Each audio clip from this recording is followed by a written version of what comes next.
we won't know who we are. I am warning of an eradication of the American memory that could result ultimately in an erosion of the American spirit. So let's start with some basics: more attention to American history and a greater emphasis on civic ritual. In the midst of a pandemic unleashed by a different communist adversary that has taken over 500,000 lives worldwide and 40 million jobs in America, we have seen violent mobs take to our streets in order to erase our history and reject our founding principles. They vandalized the Reagan Foundation, they defaced statues of Grant, Washington, Lincoln, they beheaded a statue of a Republican abolitionist in Madison who died fighting against the institution of slavery for the Union. They are trying to tear things down. And so we must stand up. Let them say we stood with our dedicated law enforcement professionals and the men and women in the U.S. military.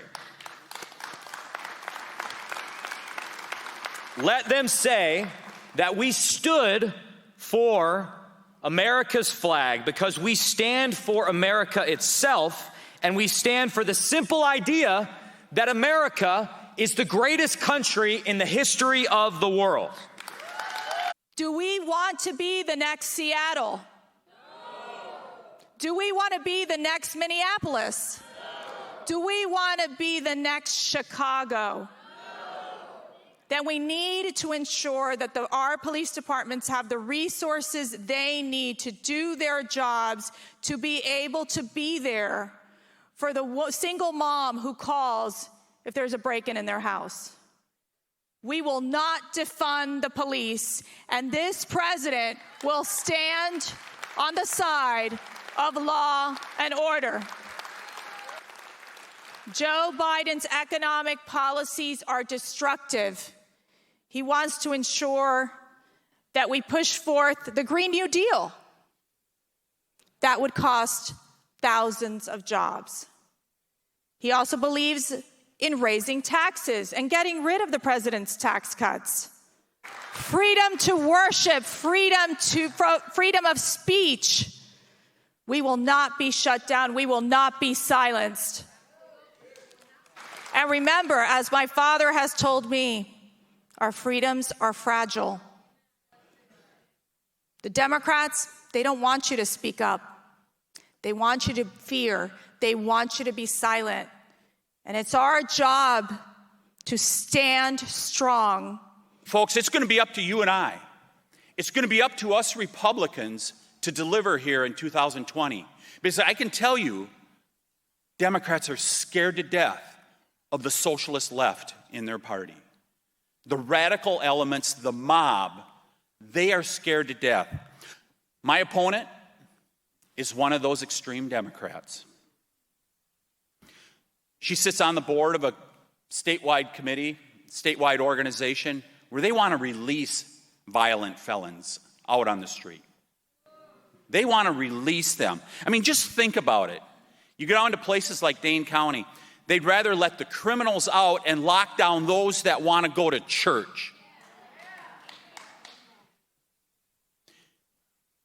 And my opponent, she was protesting police years ago before it came the latest thing in style on the left. I think the governor was a reluctant candidate initially, somebody that had some statewide name recognition. And I think the Democrats went to him and said, listen, you're the only one who can take on Scott Walker. So when you have a reluctant candidate who then was fortunate enough to be elected, I don't think he wanted the job. And quite honestly, I don't believe that the governor is up to the job. That has been the issue since day one. So for us to develop that relationship, I think you would have had to consider kind of, was he a peer? Was he somebody that had an agenda? Was he somebody that had defined himself already? And I think the answer to all that was no. So what happens? There's a void, and the void is filled, and the void is filled by staff. And he surrounded himself with staff, and the staff is political. They're not policy people, and that's been the greatest weakness since day one. So for a very, I'll say, experienced legislature, that had served for many years under Governor Walker, Right. and had accomplished again and again and again numerous public policy initiatives that were huge victories for the state, you kind of walk away from that and you say, you know, how are you going to develop that relationship?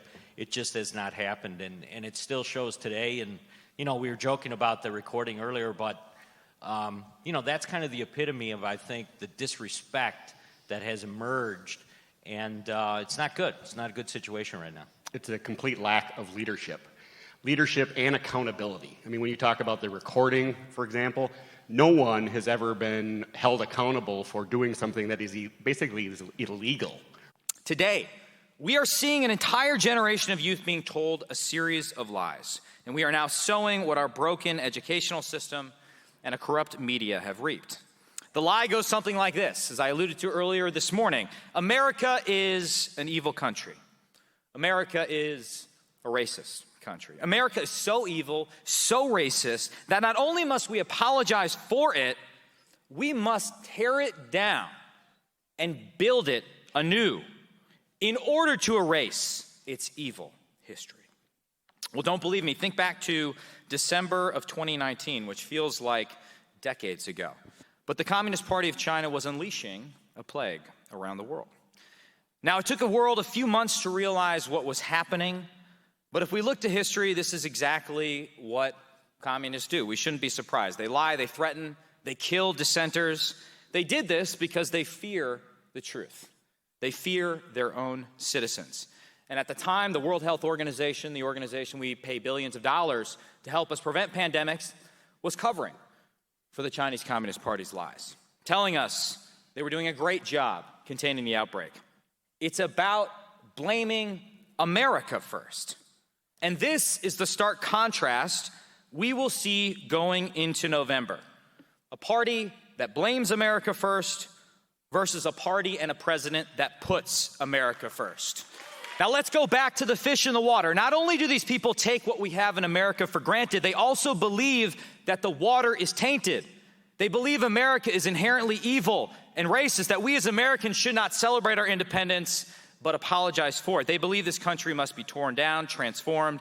And while communist China has exported a plague across the globe, while it holds millions of Uyghur Muslims in concentration camps, the woke mob believes America is to blame. Now, why is this happening? Well, most obviously, as the story relates, we got complacent. We won the Cold War. We were told it was the end of history. We all got fat and happy off cheap Chinese goods and debt. And it was easy to take what we have for granted. And we now find ourselves in the early stages of a new Cold War with communist China.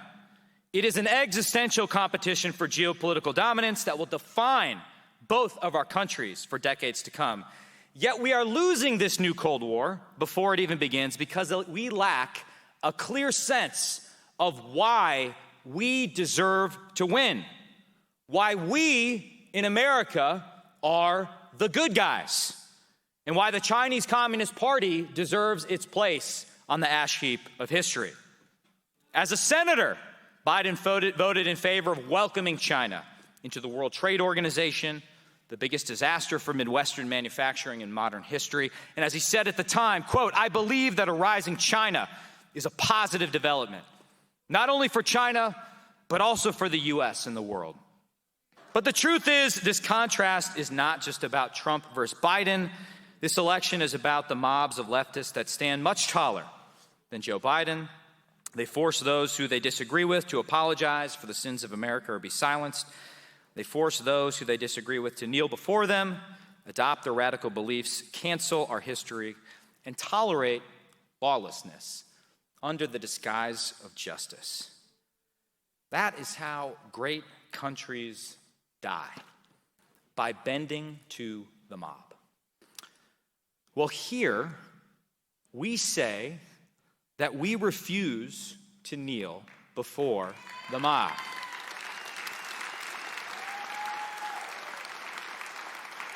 We refuse to let this great country crumble before our eyes. And we utterly reject the lie that America is an evil, racist country, because we know that we, though not perfect, are still the good guys. We must fight with everything we have to keep this country as great as the one we inherited. Thank you, God bless you, and God bless America.